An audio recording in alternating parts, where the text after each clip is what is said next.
We would now like to present our 8th grade subject curriculums to you. We will start with Faith Formation. Faith Formation lays the foundation for study not only in Faith Formation class, but it is also incorporated into several of our course curriculums. In 8th grade Faith Formation, we form our studies around the Catholic social teachings. We have grouped our curriculum and subsequent lessons into 4 themes: dignity, revolution, expansion, and integrity. Our first theme is dignity.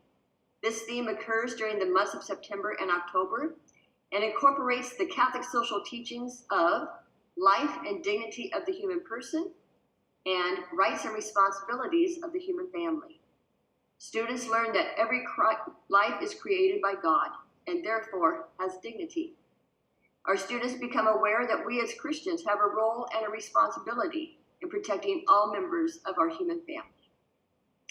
Realizing that each person is created in the image of God leads us into our second Faith Formation theme, revolution. During the months of November, December, and January, we incorporate the Catholic social teachings, the call to community and participation in society, and the option for the poor and vulnerable. As part of this theme, we learn how Jesus was a revolutionary, not only during his lifetime, but how the Holy Spirit continues to work in people today. Our own hearts and minds are transformed, revolutionized by God through the love and grace he bestows upon us. And thus our 8th grade students learn that we become Jesus' physical hands and feet in the world. As students respond to their understanding of the life and mission of Jesus, they learn that our relationship with him should always be expanding, not only in knowledge, but more importantly, in our actions. Thus, our third theme is expansion and occurs during the months of February and March. In this theme, we incorporate the Catholic social teachings, dignity of work, and the rights of workers, as well as care for creation. We discuss the interconnectedness of our human family on a global level. This brings us to our last theme, integrity, based on the Catholic social teaching, the solidarity of the human family. This theme takes place during the months of April and May. In this theme, we ask our students to reflect on this question: how will I make a difference in the world? We encourage our students to continue to mature in Christ and commit themselves to living a life of integrity. Although our formal Faith Formation class is during the first period of the day, as 8th grade teachers, we are committed to Faith Formation regularly throughout each and every class, every day. In conclusion, I would like to end with a quote from the Notre Dame Task Force of 2006. When the story of Catholic schools is written, historians will look back on our age and marvel that against great odds, we changed the ending. Hi, welcome back to school, everyone. I'm Melissa Ninnis, Missy Ninnis. Nice to see you. I am here to talk about our humanities unit that Donna Ganar and I both teach. It's an interdisciplinary unit, so we have social studies, reading, and writing all intertwined together. In 8th grade, we focus on American history, U.S. history, and we have 4 themes that we follow. The first one is human dignity, and with that, we start with the transatlantic slave trade and into the abuses of King George on the colonists, and why we needed a Declaration of Independence. So we study that in the history aspect of it. In reading, we read Night by Elie Wiesel, and we do that in class with the students and have in-depth conversations about the situation, about the Holocaust, and we follow that up with a field trip to the Museum of the Holocaust in October. And in writing, they will be doing their narrative component, their creative writing, and they will be writing as a slave coming across in the slave trade, and they will be writing a journal on that. Once someone's human dignity is taken away, they are going to start a revolution. And so our second unit is the revolution. We focus on, obviously, the American Revolution, the writing of the U.S. Constitution. We also tie how the American Revolution ended up leading to the French Revolution and the Russian Revolution. In that theme, we read the book Animal Farm by George Orwell, and we talk about obviously the animals as the surface, but what it really is an allegory for the Russian Revolution. And we talk about that throughout the book. The writing component here is their 5-paragraph essay. Was the Declaration of Independence necessary? And they are going to write an argumentative essay saying, yes, it was, or no, it wasn't, and why. And we walk the students through every step of the 5-paragraph essay because, in my opinion, it's so important when they go to high school, they know how to write a strong 5-paragraph essay. Once you revolt and you win your revolution, you are going to expand. So your 3rd unit is expansion. And we talk about not only the physical expansion of the United States, Louisiana Purchase, Manifest Destiny, Mexican-American War, but also the social expansion, workers' rights, women's rights. We talk about economic expansion, the Industrial Revolution, as well as the expansion of political parties. For our book, we read The House of the Scorpion, which is by Nancy Farmer, which is a favorite by 8th graders. It talks a lot about social justice. It's a dystopic novel, so it's set in the future. It talks about immigration, so it hits on a lot of issues. The writing component, we're going to expand the 8th graders' comfort level, and they have to they're going to perform or write a 3 to 5 minute speech on a persuasive speech on something that they would like the rest of the class to persuade them to believe. And once again, we go step by step the speech process with them. That leads us to our 4th unit, because once you have expanded and you have this great nation that we have, you need to rule with integrity. So we start that unit with the Civil War. We go through the Civil War, Reconstruction, and end with the Civil Rights Movement. The book we read is going to be a self-chosen autobiography or biography that the student can pick on a civil rights movement person, and they will use that book and that information to write their research paper. It'll be a 5-page research paper on their person of their choice for the civil rights movement. We do grammar every day except for Fridays. Mrs. Gennard does a reading comprehension lesson every day. And that's about it. If you have any questions, call me, email me. I'm looking forward to being here. I'm so happy everyone's here and having a great year this year with your students who thus far are wonderful. So thank you for sharing them with me. And I hope to see you all in person at some point. All right. Thank you. 2022. Thank you so much for taking the time to watch our broadcast of Back to School Night. We really appreciate it. We miss you. But we are so excited to have your children back into the classroom and on what used to look like a traditional schedule of being full-time in middle school. I am Diana McKinnon, and I am their physical science teacher. This is my 7th year at American Martyr School. I came in with the launch of the CPO science program that was adopted and for 6th, 7th, and 8th grade. Your students are familiar with it for earth science and for life science.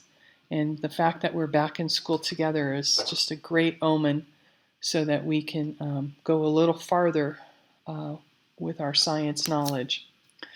I am personally a product of a Catholic education of elementary, high school, and my graduate degree.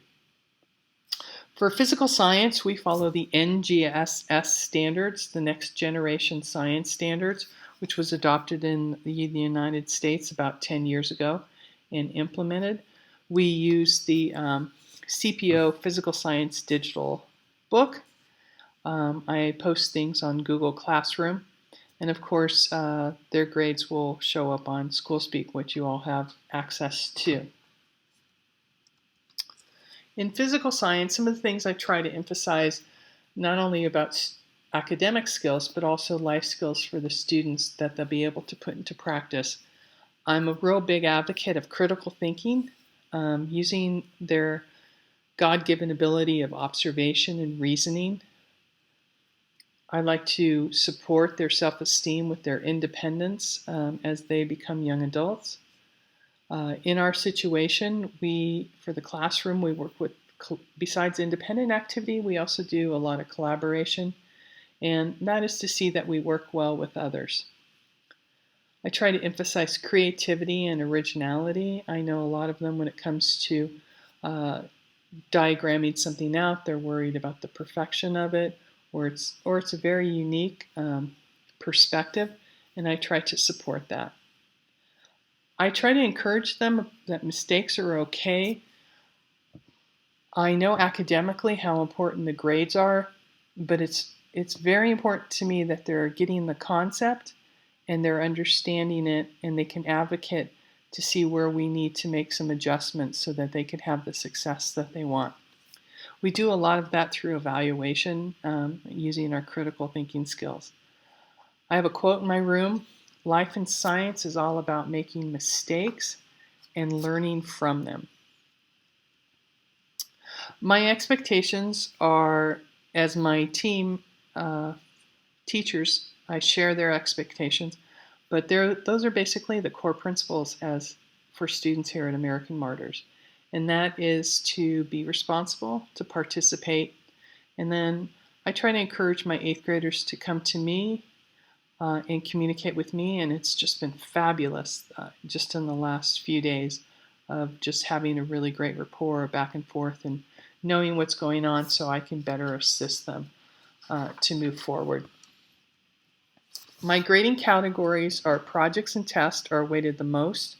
My projects are project-based learning activities. Some we do in class, and then some that they do on the outside, where they would get to, few will be independent, and then there'll be other ones where they could pick a group and do that activity. And I usually give a couple of weeks for those project-based learning activities. Then there's labs and quizzes. They're weighted the same. Labs are the ones that we do in class. If a student is absent on a lab day, there's no way to make it up, and on School Speak, you'll see it posted. They won't have a grade there. It's usually just a dash and then a slash and then the amount of points for School Speak. Your student will not be affected by that for an excused lab. An excused absent. It's just, there's no way and no time in the day to make up the labs, because I usually do those when we have our double block. There's also the grades for classwork, that they're on task. That's all I ask, that they're on task when we're doing certain things. And then their participation, and that could be from answering questions, reading, and such. So those are the categories for science. This year, Science Fair 2022, it's still happening. It's mandatory for all 8th grade students. I do something different than Mrs. Levy. I have all the experiments completed by December 14, 2021. So keep in mind, if your child is going to be growing plants, they're going to need to start to grow those plants come the end of September, so they can have the necessary information and to be able to document their data. Science Fair can be independent or with a partner. If they choose to work with a partner, they must follow all CDC rules during these times and at least show some documentation, just because it's an unusual time for us right now. Science Fair will happen during Catholic School Weeks. It's towards the end of January, beginning of February. And more information will follow in your child's science class. LA County, we just found out on Friday, will be a virtual event. We had great success last year. A few hiccups, but we have 2 really great parent coordinators who've been with us for 5 years now. And our students have done very well. And we've had 2 who went up to be judged for the national competition this last year. So if you have any questions, just reach out to me at dmckinnon@americanmartyrs.org. I will get back to you as soon as I can. I look forward to meeting you in person one day or when we go to the family mass. I just want to say thank you so much for investing in us and coming to American Martyrs.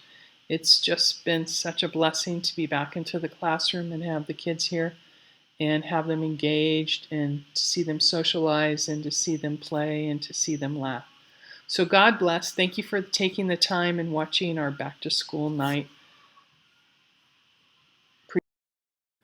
Hello, parents of the class of 2022. How are you? My name is Robert McCausland. I will be your child's 8th grade math teacher.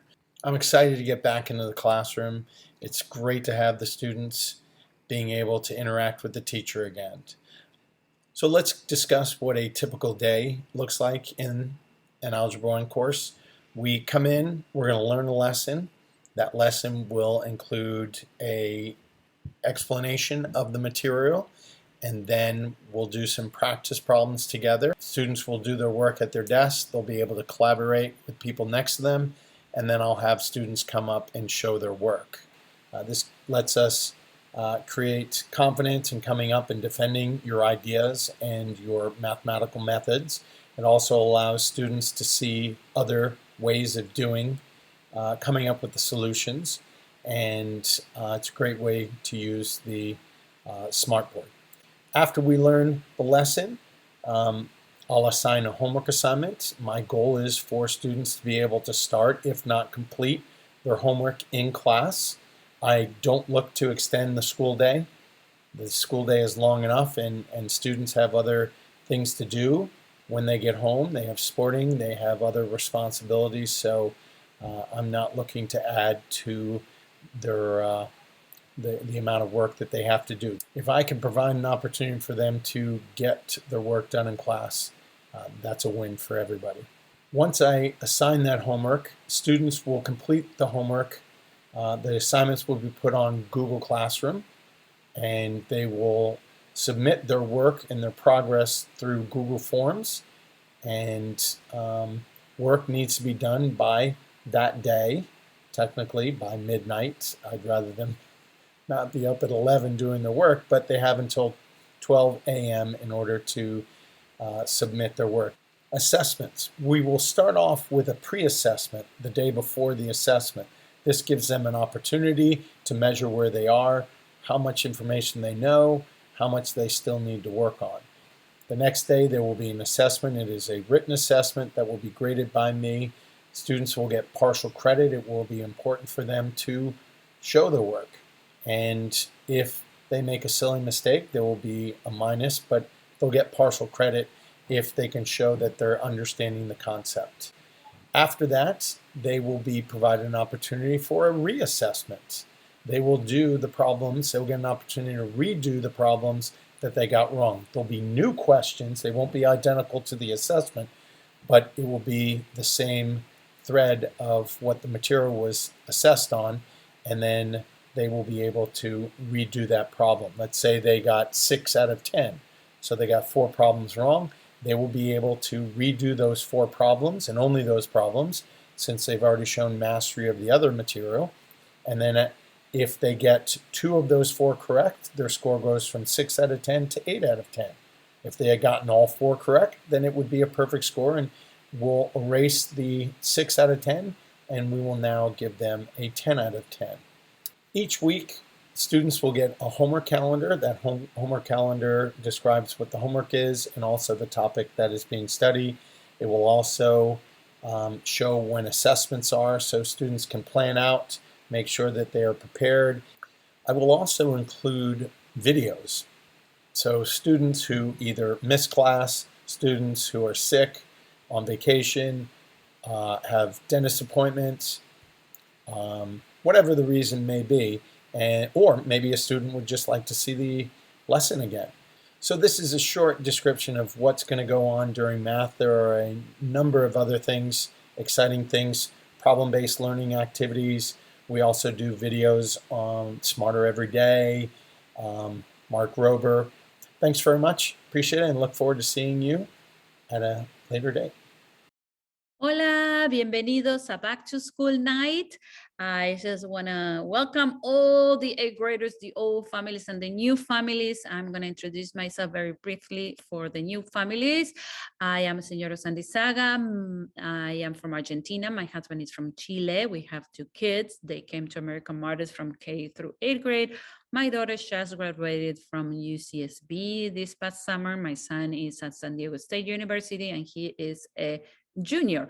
I've been working at the school for 18 years and I know that the 8th grade year is a very special year for your child.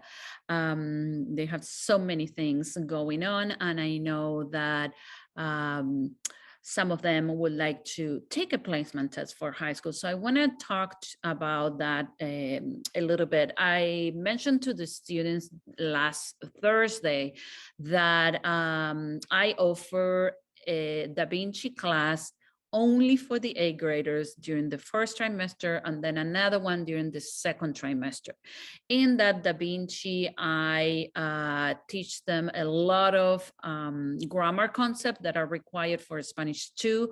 The Da Vinci is not a super fun class because it requires a lot of attention, a lot of work, and students will have to review and practice on their own if they want. It's not required to do the work, but if they are thinking on taking the placement test for high school, I will really highly recommend to sign up for the Spanish Da Vinci. During the regular classes, students are going to continue using the book Como Te Va. This is more as a reference and a study guide for some homework. I gave them the book last week and they needed to keep it at home because I do have a second copy here at school and they don't have to carry this back and forth.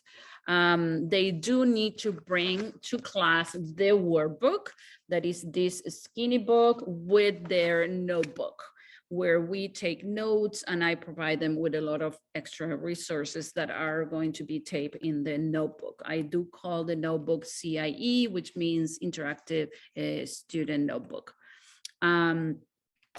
We are also going to have a Google Classroom. Most of the assignments are going to be posted in Google Classroom. I am going to mention them in School Speak, but most of the resources will be in Google Classroom. If the students need to reach me or ask me any question or get some help, they already know that I am here during office hours, extra help, or they can always send me an email and I will be happy to respond very, very quickly. And also, if you have any question, you can email me. Okay, so that's all, and I can't wait to have the students back into my room and share the room with them. Adios. Hi, I'm Donna Ganar from 8A, here to talk about the Way of the Cross. The Way of the Cross is a great experience for the 8th grade students. We look forward to it every year. Obviously, because of the COVID situation, this will have to be revisited as we get closer to the time period that we would start rehearsing. So let's pray that we get to do it, and we will just have to keep tabs on that.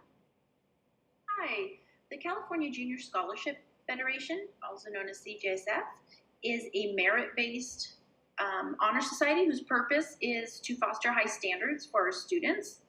It is not needed to fill out any applications. It is based on the student's citizenship and their grade point average. At the end of this school year, all CJSF members receive a gold seal on their diploma and their high school is notified that they were CJSF members. Thank you. I'm also here to talk to you about applications and more specifically the private high schools that your children will be applying to. The majority of those applications will be done online, and the letters of recommendations where you'll just need to enter in the teacher's email address and then they will send out the letter of recommendation to us. If it is a school that still has paper applications, there are some expectations that we have on the students and the parents. First of all, we really do feel that it's really imperative that your child take on this responsibility, that they're setting up the accounts, that they're completing the work and filling in the information, and using you as a guidance and a resource. This is a great time. They're about to go off to high school, and this responsibility is something that is very attainable. So when we get those paper applications, please make sure that you're filling out all of the pertinent information that your child can fill out: parent's name, birthday, social security, etc., address. And then leave the teacher component open, and then you'll put that in an envelope that will be addressed by you to that high school, and include a stamp also, please. Those are things, don't leave a blank envelope. We get over 200 applications, and we can't afford to pay for all those stamps, and then also writing all the addresses. That's something that you can complete or your child can complete prior to handing it to us. And then you can drop those off in the office, and then those will be put in our mailbox, and we'll complete them as soon as possible. We are aware of deadlines. Please be aware of deadlines also when handing them and sending them in. Please provide an ample amount of time for the teachers to complete it. As we've mentioned, we get hundreds of applications throughout the school year. So the sooner you get it done, the sooner we'll probably get it done. And we also keep track of all of the applications. We want to make sure that all the information is done, completed, and we have a spreadsheet that we use with dates of when the math was completed or the English, and when the letters of recommendation from the pastor or the principal, and also the transcripts are sent. So we have some checks and balances that we complete here to ensure that your child has the best opportunity to get into that school. If you have any questions, please feel free to reach out to your homeroom teacher. Then the next level, if that can't get completed, you can reach out to Chris Knowles, and then last resort, you'll reach out to Dr. Friel. But most of the questions that are asked can be answered by your homeroom teacher. At this point, we would like to review several items regarding graduation. I will be talking about honors at graduation and awards. The Creative Arts Award. This award is given to 8th grade students who show promise in the fields of creative arts. The Knights of Columbus Scholarship Award. This award is given to an 8th grade student who will be attending a Catholic high school. The submission of an application and an essay is required. Knights of Columbus then awards the scholarship at graduation. The Joseph J. McLaughlin Memorial Scholarship. The scholarship is awarded to an 8th grade student attending a Catholic high school. It is also based on a submitted essay. Academic awards. The 8th grade students with the highest academic averages in each of the core subject areas are awarded certificates of recognition at graduation. The California Junior Scholarship Federation Gold Seal Award. This award recognizes 8th grade students who have been members of CJSF for at least 4 trimesters in 7th and 8th grades, including the last trimester of 8th grade. Presidential Awards for Academic Excellence. These awards are given to 8th grade students who have a cumulative grade point average of at least 3.5 in core subjects between 6th grade and the first trimester of their 8th grade year, in addition to scoring in the 90th percentile or higher in math or reading on the STAR test during their 6th, 7th, and 8th grade assessments. High school honors. Many of our students receive honors at entrance, honors placements, and scholarships based upon their application and high school placement tests. These honors are recognized at the graduation ceremony for the school they will be attending only. If you want to revisit any of these awards, the descriptions are in the parent handbook. This is just a brief outline of what's going to go on. I'm sure you have questions and other things that you'd like to ask, so please feel free to come at the 6 o'clock or 6:30 Q&A later on tonight. Thanks very much for your time. I appreciate you taking the time to watch this video, and we look forward to an amazing school year. Thank you.